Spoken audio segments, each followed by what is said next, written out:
I'd like to follow talking about the money in this race. It has been widely reported that there's been more money spent on this House race than any other in American history, and the bulk of those dollars are not coming from the state of Georgia.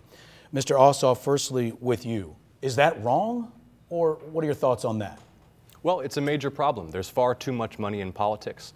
There's far too much unaccountable money in politics. One of the things that I'm proud of is that my campaign is funded by small dollar grassroots fundraising. The average contribution to my campaign is less than $50, and that's from folks across the country, but also far more Georgians than have contributed to my opponent's campaign. My opponent's campaign, in stark contrast, has been bailed out by unaccountable Washington super PACs who have been running cynical attack ads here in this state for months.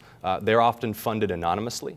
They're funded in unlimited amounts by the very special interests who are keeping anything from getting done in Washington. That's why we need an independent voice in Washington, not someone like Secretary Handel, whose campaign has been bailed out by these special interests who fund these super PACs in unlimited amounts.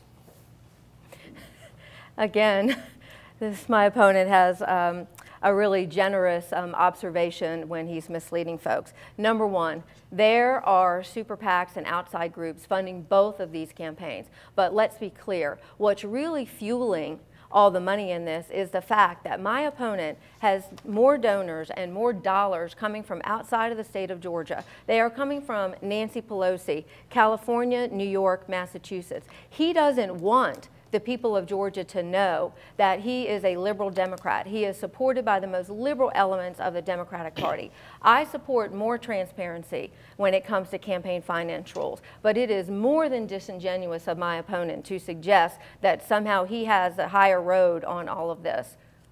May I? Well, here are the facts. Many more Georgians have contributed to my campaign than to Secretary Handel's campaign.